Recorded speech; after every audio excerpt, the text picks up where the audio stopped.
Hi everyone, I'm Miss Lydia from the Boston Library. Thank you so much for joining me for Craft Friday. Today we're going to take a little departure from our typical crafts, and I'm going to take this opportunity to show you how to put together a super fun treasure hunt. So this one was designed for my nephews who are 5 and 7 years old, and so you can kind of get an idea of the age range that this is geared towards. You don't need very many supplies. You can really work with what you have on hand. The first step is to make a treasure map. So what I used for that was an old file folder. I figured the cardboard would hold up well. So I have drawn a map of the grounds and basically where I'm going to be hiding things.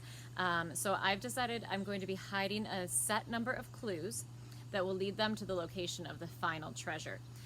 So those clues will be worded out so that it leads them to the next clue, and then on the back of that clue is going to have the treasure map. So I'll show you step by step how we're going to put that together. So my very first step was to determine my hiding spots because I wanted to make sure that those were on the map. Now this can be an indoor activity only if you want it to be, or it can be outdoors as well. I was going to do both for this, so I have drawn a map of the entire property with some of the big landmarks on it. It doesn't have to be terribly detailed. You can do as much as you want with it. But I had determined 10 hiding spots, with the final spot being the location of my little treasure.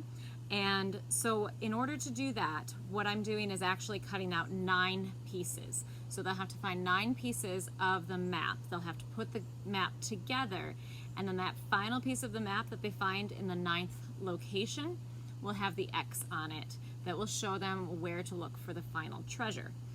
So I only need 9 pieces. So once I've drawn out my map, I'm going to figure out how to cut it into pieces.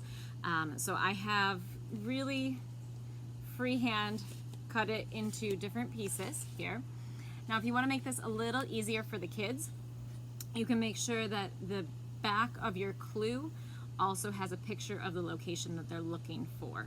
So for instance, if you're hiding it in a box on the deck, you might want to have the picture of the box on the deck on the back of that clue that's leading them to that spot. I went a little bit more random with this one. So some of the backs of the clues have the location on it, some of them don't. So once you've drawn out your map, you can cut it into however many pieces you need, and then you're going to come up with your clues.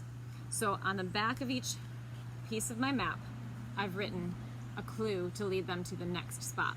Now it's really fun if you can come up with clues that rhyme. They don't have to, obviously. But it is fun to sit down and try to figure out if you can lead them to a place with kind of a rhyme scheme. To start off my treasure hunt, I have a large piece of the map that they're going to find first. I'm going to hide it in a box of toys so that they'll locate it pretty quickly.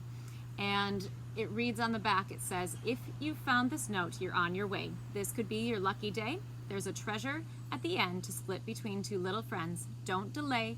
Find the place the fairies stay." So we have a small fairy garden on the property, and that's where I'm going to hide their very first piece of the puzzle. Once my map is completely finished and cut out and I have all of my clues written on the back, I am going to put them in small Ziploc bags and go about hiding them. This is my final treasure. So just a plain old jelly jar with that metal lid.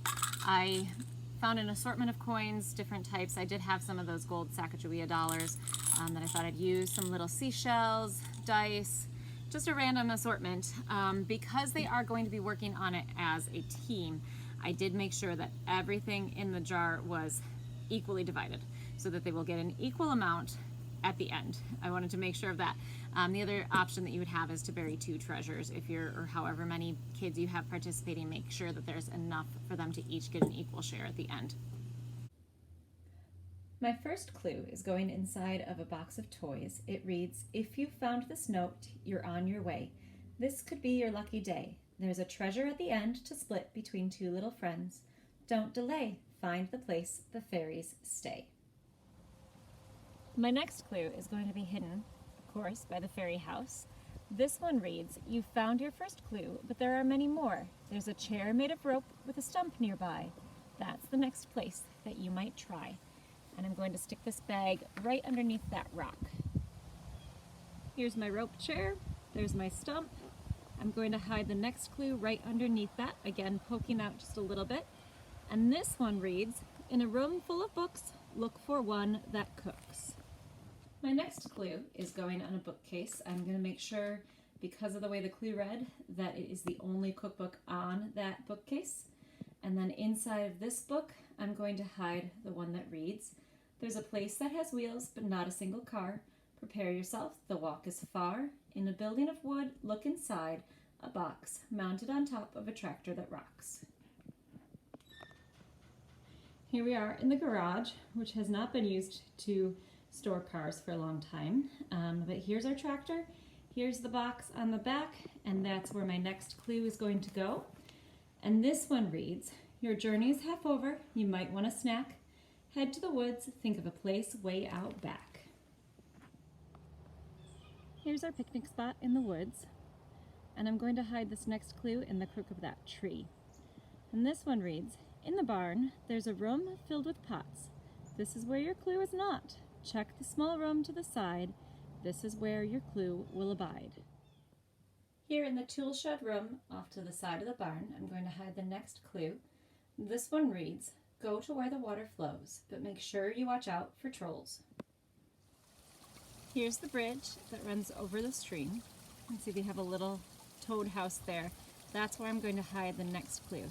And this one reads, "Your last clue is almost here, a tree that's hollow with apples near."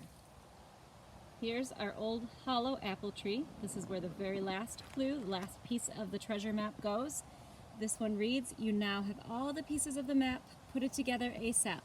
Then use your metal detectors to become treasure collectors." So once they gather all these pieces, we'll put that map together, they'll find the X, and we will head to the location of the treasure. According to my treasure map, my treasure is hidden right at the end of this bush here. We dug up the sod so that you can't tell exactly where it's hidden. Obviously, you can make this a whole lot easier to find if you want. You could hide it right in plain sight. You could tuck it back in some brush if you wanted to. But since we've been playing with the metal detector for the week here, I thought it would be a great chance for them to actually find something with it. So I did want to make sure after I buried it that it would come up and it'd be easy to detect. So with the metal detector here, if I sweep the area,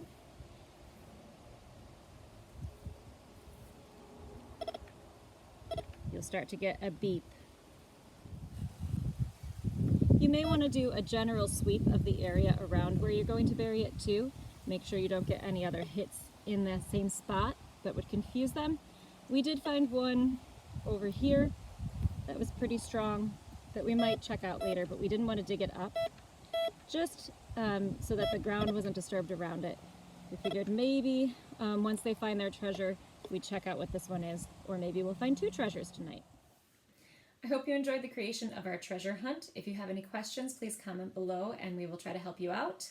We will be back next week with a fall leaf craft.